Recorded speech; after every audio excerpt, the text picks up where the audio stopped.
Oh, and we edit this. We edit this part out, hopefully. I am going to share a presentation. One of the questions you were just asking, Therese, is if you want to email me that presentation, I typically find if the person who's delivering the presentation can run it, that usually goes more smoothly. Sometimes if they only have one screen or something else, sometimes it's better if I have a copy that I can work with. You want me to send it to you right now? If you send it to me right now, then at least we have a backup just in case, who knows what happens. But I think we should be in fine shape for that. Let's see. Looks like we're actually getting some folks in the room, which is nice. Let's see. And folks, you could probably hear us. So this is a little bit of preamble, a little bit of action before we actually get things started. I am going to turn on our presentation. So I'm going to present in just a second. So once I join this, we just got our new client. So it's well, that's good. That's good to hear. Everything happens all at once. Well, especially it feels like everything's kind of compressed at this time. So I am going to share, whoops, I'm going to share my screen. Oh, shoot. Well, this is not great news. Let's see. All right. It looks like it is doing what it's supposed to do for a second. I'm going to share my screen. Welcome the folks who are in the not waiting room, but in the space. The other thing I'm going to do is I'm going to start sharing to Facebook. And that usually takes a moment or two.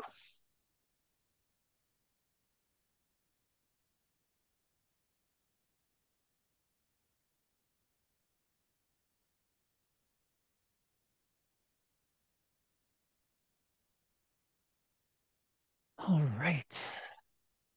And are we seeing my slide right now? Or are we seeing like something else? Well, Zoom, it looks like setting up your webinar for Facebook Live. Now it just stopped and went to your front page of your slide is what's showing. All right. Thank you. All right, looks like that's connecting.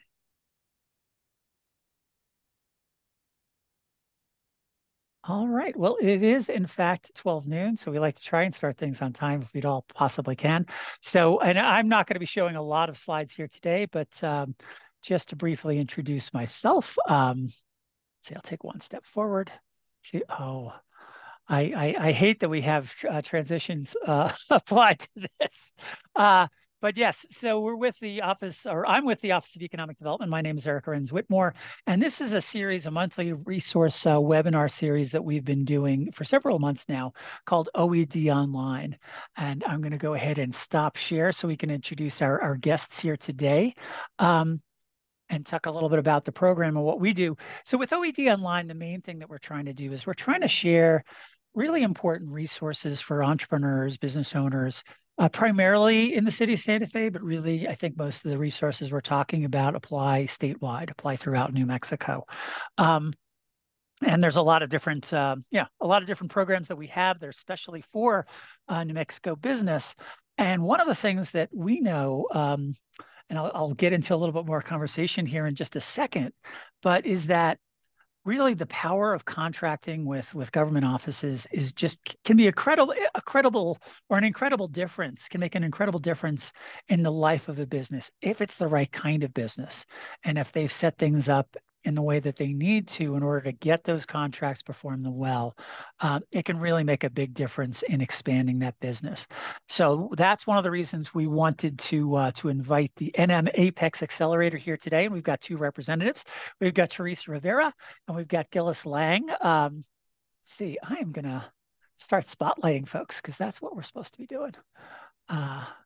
Perfect. You're spotlighted, and I'm going to add a spotlight. Can I add one more spotlight? No? Yes, I can. Let's see. Oh, I love it when we can do that. That way, folks, we're showing up for everyone. So we've got two folks from the NM APEX Accelerator team here today. And I'll just say what I like to do is kind of just, one of the things that I find is oftentimes, if you're a business owner and you haven't necessarily interacted with economic development or one of these many programs that serves economic development, it can be formidable. It can be a little bit of like, well, I don't know who these people are. I don't know what they're doing. So what we like to try and do is try and make it, you know, a little more personal, a little bit more of a background. And one of the reasons why I'm really happy for today is, as Therese and I were just saying before we made this live, is that I know that I've known her through at least 3 or 4 different roles that I've had. And that I'm not sure if that's 2 or so roles or 3 hats for her, but if you could tell us a little bit about sort of your economic development journey. And Gillis, I'd like to hear, you know, after that, I'd also like to hear a little bit about your journey as well. Sure. So my name is Therese Rivera. I was with the State Economic Development Department for almost 27 years. Oversaw the job training incentive program for probably 15 or 16 of those years. While I was so that was, you know, pretty much my claim to fame during that time, and then was promoted to the division director, where I was division director over, the international trade, the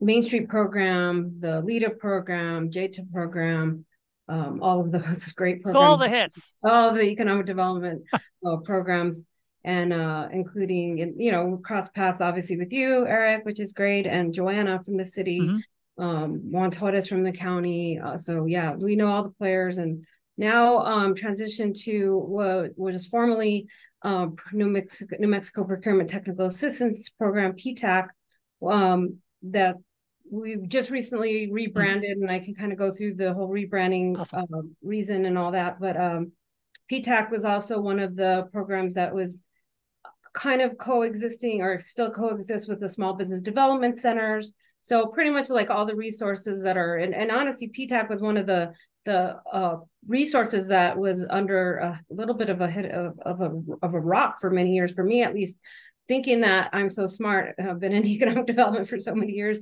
that you think you know all the resources, but this was one little hidden gem that I actually had never even heard of myself, even though they were kind of aligned very closely with the Small Business Development Center. So I am really excited, and I've actually now been at APEX Accelerator, formerly PTAC, for 4.5 years. So I'm really excited. One of the things that I said I was going to do right out of the chute is really work with economic developers, make sure all the economic developers knew about the program. And then poof, COVID hit. So kind of had to kind of navigate through that, you know, it was like a year not even quite a year into the job, and then COVID hit. So anyway, here we are. Here we are.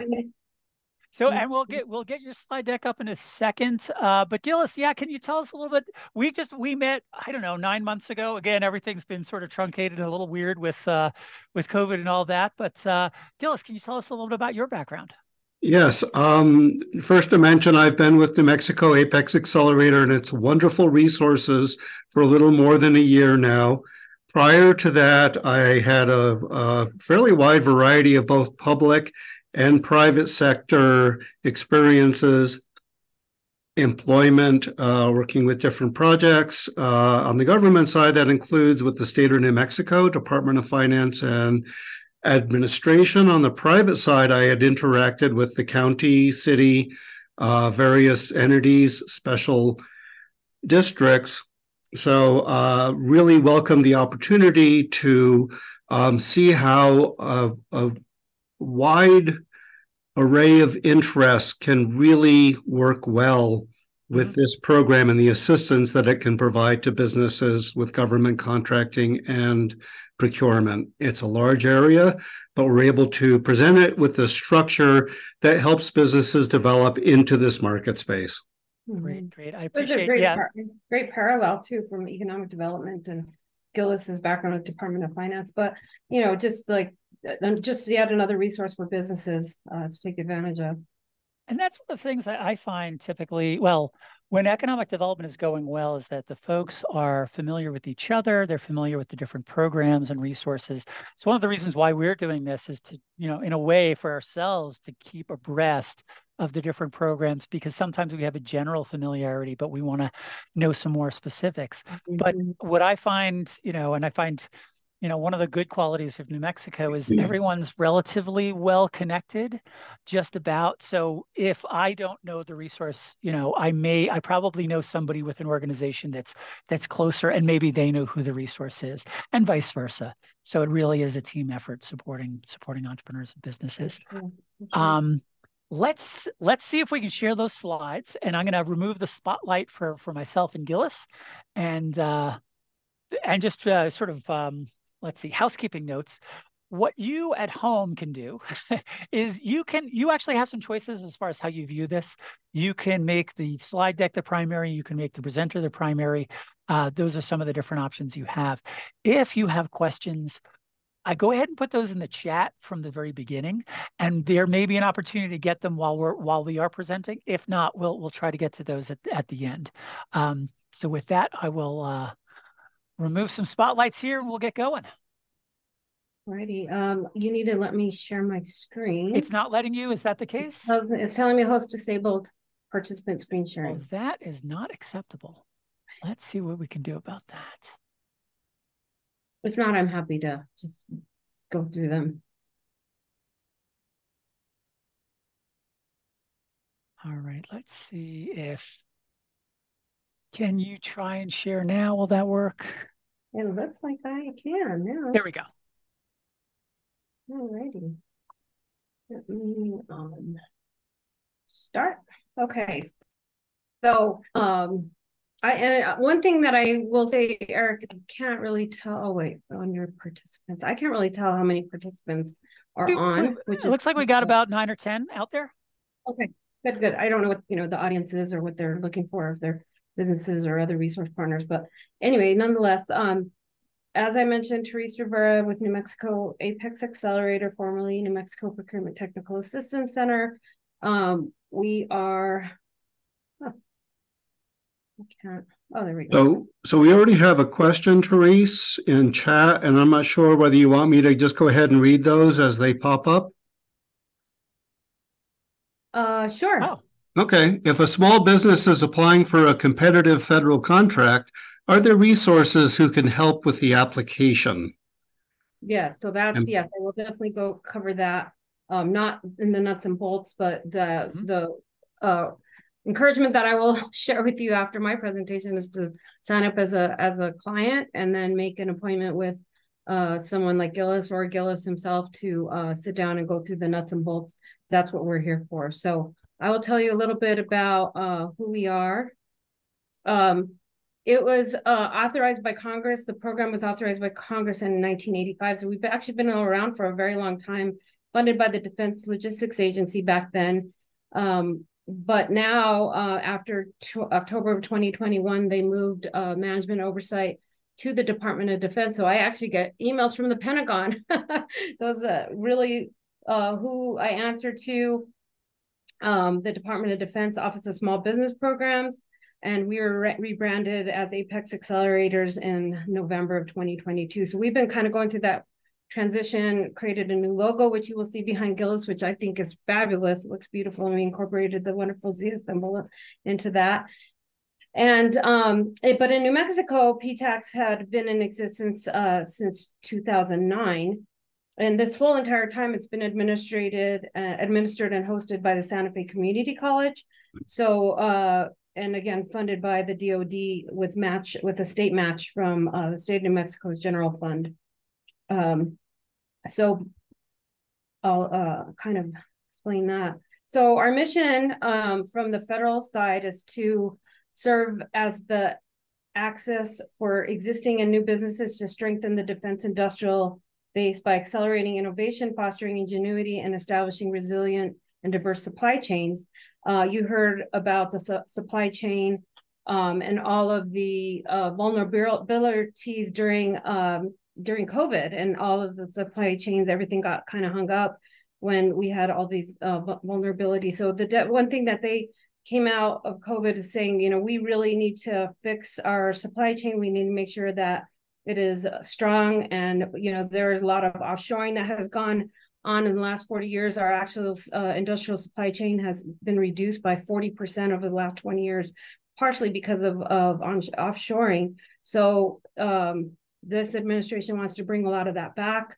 They really want us to work with businesses and make sure that they are in place in order to, obviously contract with the government, with the military bases.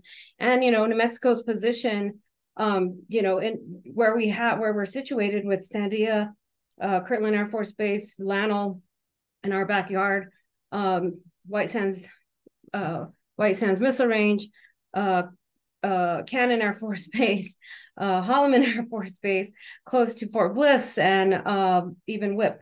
So we have a lot. We have so much federal funding here, and I think it's really important that businesses within our state can take advantage of getting these contracts. And we have a lot of outside businesses talk about competition, competitive bids. There are businesses from all over the country that are situating themselves in Santa Fe, in Albuquerque, so that they can bid on those contracts when, I'd like to raise the capacity for local businesses to get those contracts rather than seeing that money go out of state. So going back to our who we are, Apex Accelerators, we're a nationwide network of procurement professionals who help businesses compete for and perform contracts with the DoD, other federal agencies, state and local governments, and with government prime contractors.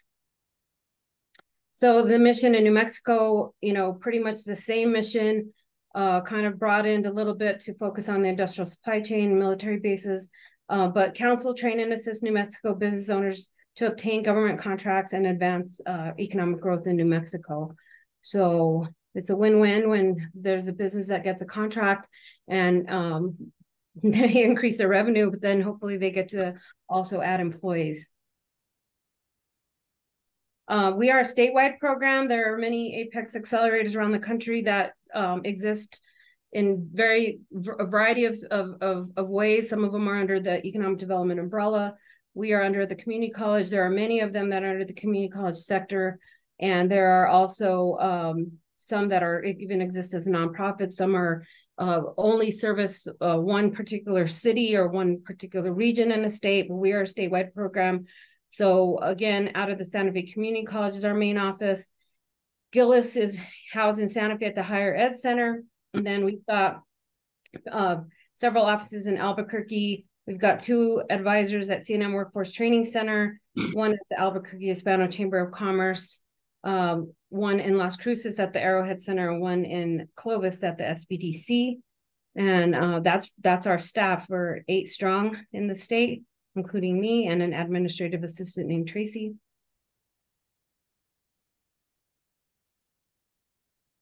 So what we do, our primary role is that we do a lot of trainings, and then we also do counseling, one-on-one counseling. So all of our services, by the way, are no cost. If you want to start in government contracting, the first thing usually you do, especially with the federal government, is you go online and you try to apply for what's called a system for award management. You get into the database and you have to, that's the first step. So if you Google how to get a SAM registration, many ads come up. There are many businesses that'll charge you a lot of money to get their SAM registration. For the most part, it's not complicated, but it is complicated. If you had a SAM, like if you registered to be a participant a long time ago, and then you have to go through this brand new validation process. Perhaps you've moved several times. Perhaps when you first entered into the system, you put L.C, comma after your name, whatever you did, but you don't remember your password, and you go in and you try to re-register. That's where it gets very complicated, and this is where my staff has had many hours of counseling businesses to help them kind of navigate through that and make sure that they can fix the situation if they've tried to re-register. One person from the General Services that oversees the SAM said it's almost very similar. So they said you should advise your clients that it's like getting your social security number. This is your lifelong number that you get assigned, and you don't, not something like, oh, I don't like my Google email account, I'm going to go start a new one. You don't do that with the SAM registration. This is with you for life. So it's very complicated if you forget that you put a period after your L or forgot a comma or whatever, and you try to re-register, if you're not finding yourself because you're not being recognized or whatever. So this is, again, there are a lot of ads out there that'll try to get you to pay a company to have you sort that out, but we do this for free. But we do a lot of our trainings. One initial step we do is an intro to government contracting. We do that workshop quite frequently, and most of what we do is still online through Zoom. We do 8A minority certification workshops, and we do certification workshops on most of the federal government certifications or set-asides, if you will, for even veteran certification. So we can walk you through all of those certifications and assist you with that. We've done disaster recovery procurement workshops, especially after the fire, and still ongoing. There are a lot of businesses that wanted to take advantage of the federal government agencies that were putting a lot of money into the areas like Las Vegas, Lincoln County, the Gila areas of New Mexico that are now trying to, rebuild fences and rebuild ditches or keep water from flooding and whatnot. So we also do how to do business with certain government agencies. We've done several with the VA. We've done several with the Department of Navy, FEMA, what have you. We can work one-on-one. We know the players in these agencies, and we can co-host events alongside them if you are interested in doing business with even the BIA, the VA, the BIA or what have you. We also do cybersecurity requirements for government contractors. That's a lot. I know if you have a business, then you have controlled information. The government takes that very seriously. We do not want the government to be hacked and they infiltrated your business and that had a government contract, and somehow you didn't have all your safeguards in place, and the government got hacked. So that we keep very close tabs on all the changes that are coming forth through CMMC and all the requirements for cybersecurity, and we put on many classes on that. We have Therese, I'm sorry to interrupt. We do have a question that might fit in here nicely. It's a comment. Great information. What resources can Apex offer small companies trying to navigate the complex and lengthy personnel and facility security clearance approval process needed for DoD sensitive contracts? I did put into the chat, and I'm not sure if everyone sees it, that we provide trainings and counseling on facility clearances as they relate to cybersecurity and foreign ownership control and influence. Yes. Thank you. I think Gillis just answered that question. Also, I think one of the things was on personnel, but the Contract Ready series, we do cover labor laws. And again, the Contract Ready series, we probably have this maybe 2 or 3 times a year. And it's a 5-part series starting with understanding solicitation, proposal writing, estimating, pricing, labor laws, and contract administration. Pretty much the whole gamut we cover with all of our trainings. And then we'll be adding hub zones, women-owned small business foci, which is foreign ownership control and influence, and mentor protege. And we partner also very closely with the Arrowhead Center on all things related to CyberSitter, small business innovative research programs.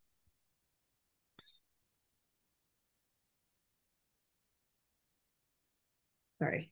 Other no-cost events that we do, we have matchmaking events. These are great because we get all, the agencies that most businesses are interested in. We kind of rotate between our focus on, one would be federal government, where we bring all the federal agencies that are willing to attend our event, and we have them give their presentations on their upcoming bids that they know of.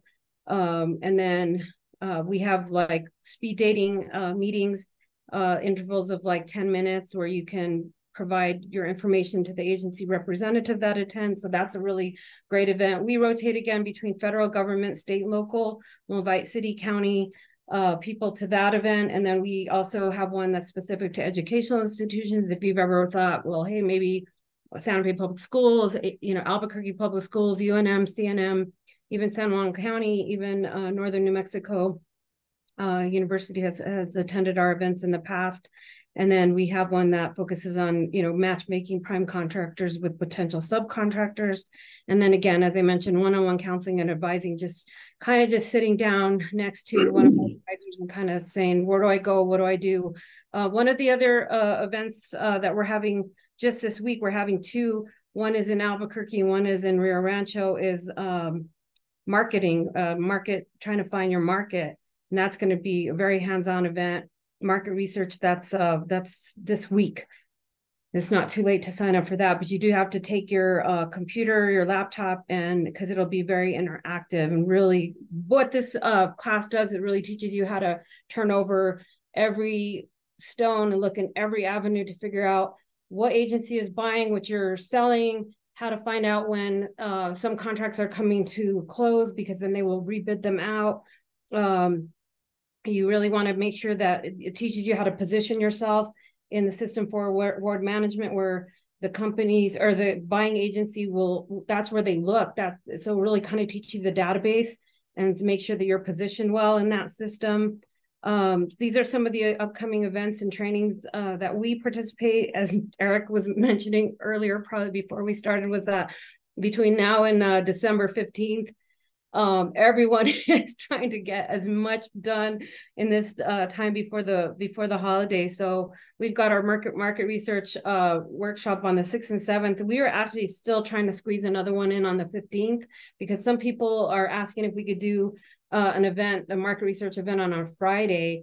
I think a lot of people maybe work 410s or whatever and have that Friday open, but that's yet to be determined because we are kind of at capacity. We also partner with the Department of Transportation, New Mexico DOT, because they've got a lot of obviously opportunities for contracting with small businesses or large businesses that are, even probably snow removal at this point in Santa Fe. Partnering with Sitter Arrowhead, doing an innovation summit on the 13th, Kirtland Partnership Committee, their annual economic impact breakfast on the 13th. And then we're doing NCMA, which is we're co-hosting an event with NCMA's National Contract Management Association, and then Veteran Business Advocates meeting on the 15th. And then we're closed for 2 weeks. And then come January, we're already starting to kind of fill our calendar for next year. I can't even believe we're already coming to the end of the year. We're going to be doing, kind of the similar events that we'll see people from the city at, like the, Santa Fe Chamber Legislative Preview, New Mexico County's Legislative Conference, Santa Fe Chamber of Commerce Legislative Reception, and New Mexico Chamber Business Day and Santa Fe Breakfast. So we'll be at all those. If you want to exchange business cards, find me, hunt me down at any of these events. We'll probably have tables and collateral material to hand out as well. And I think that may be the end of my presentation. This is our contact information. And that's it. We're new, new logo, new website, and same email address, santafecommunitycollege.edu. And Gillis, do you have anything to chime in and add and clarify? I'm not keeping track of the chat, but it seems to be quite a few. I've been keeping track of the chat. There were questions that were brought up as they occurred. And Eric has been reposting what I've been putting into chat to make sure that everyone sees it. That includes my contact information and the relevant for our website pages to the topics and discussions as you went through them. So I have now posted several of our website pages that relate to what we do, to registrations, to our training curriculum list, and our events calendar. And the one important thing, first step, is to go into our website. And if you're not from the city, if you're maybe if you're listening to this and you happen to be in Rio Rancho or Albuquerque, you can go to our Become a Client top tab on our website and sign up as a client, and then make an appointment with one of our advisors. It's an automatic system, and they get a notification that you want to be a client and you want to set up an appointment, and then they they will get a hold of you and make an appointment. And then you could do that, one-on-one live or via Zoom, however, whatever you're comfortable with. I just received access to post in chat to everyone and posted our new client sign up link on our website. What you do is you go and take a look at our map. You would choose a counselor, click on them, fill out the form and submit it. And then we begin the client intake process with you. Great. Let's see. So some of the things I like to just remind, companies, businesses, business owners, new businesses out there that, I think that it's somewhat daunting to be a federal contractor or a contractor at all, but it is, what I like to say is that every agency buys and needs a service, from painting to cleaning to landscaping. There's a company in Espanola that got a $5.4 million contract with Los Alamos National Laboratory. There's businesses in Santa Fe that have millions and millions and millions of dollars of contracts with the federal government. It's not impossible to do. And you can start small. You can start at the state, city, county level. Like I said, educational institutions need services as well. I know that during COVID, there were, the private sector economy was shut down, but the federal government was still buying. Many businesses had to pivot. There were businesses here in Santa Fe that had to go from being a distillery to making hand sanitizer, because that was a crucial time when the government was buying all the PPP equipment. And it was, I think, just overall, my, just kind of wisdom is just, diversify your services and your products, because at some point there could be government shutdowns where if you rely only on the government and they stop buying, but then you have a really nice diversified package where you're relying not just on one commercial private sector market, but also a little bit of the federal market spread out. That's kind of a really great position to be in, but don't feel like it's overly scary and overly daunting. Start small if you want. Yeah. Get a little bit used to being a contractor. But again, we help with, if you're nervous or whatever, we can hold your hand. If you want to look at, hey, you want to write an RFP, we can take a look at it. We can make sure that you dotted all your I's and crossed all your T's. We review it before, as long as you're not calling us, 5 hours before it's due. We need some time to look at it. But we can look at your capability statement, make sure that you're really positioning yourself where you need to be in order to be found by those agencies. But don't think that we have to look, you can only bid on the contracts from those agencies that are in our yard. There are agencies, like I said, even the Navy buys, and there's a lot of money from the Navy that comes through New Mexico, believe it or not, even though we're landlocked. We have a new question in the chat, which is, can individual contractors apply? Individual contractors, like you're one individual and you provide like maybe counseling services or something. Is that the question? I'm a little confused. Individual contractor, you're a business owner, and if you're just a one person shop, you can definitely she says services in there. Yeah. You're a service provider, but you're an individual owner, you can definitely contract with the government.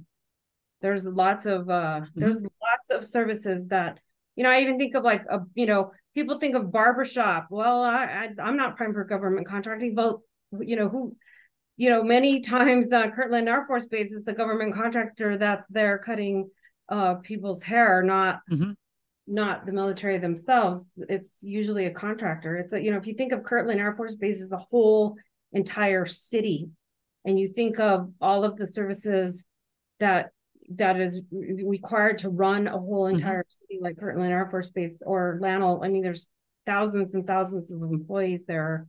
And many of them are set up as, like campuses. And don't forget, we're proximity to Texas and Colorado, and look at all the government contracting Colorado Springs has. Texas, Oklahoma. I mean, there's just, the possibilities are endless. Don't think it's only, oh, I didn't get a contract with Los Alamos National Laboratory, darn it, shucks, I'm not gonna continue. It's like there's many other government contractors, agencies that may be interested. I maybe have I've got a bunch of questions. I won't ask them all. There's probably maybe a couple that'll concentrate on. One I'm curious about is, and I used to go to some of the training sessions probably before you were involved, and just, had seen what an excellent service this was quite a while ago. And one of the things that I saw was that some of the people in the room, even though they were already successful, were sometimes, giving back and trading and, connecting and collaborating with others. I'm curious, like what, either, I'm not sure if it's best practices exactly, but what do you see in the folks who are successful at approaching one of these contracts with their business? Is there an approach that they're taking? What is it that makes them successful versus other folks? I think that they just continue to bid on contracts.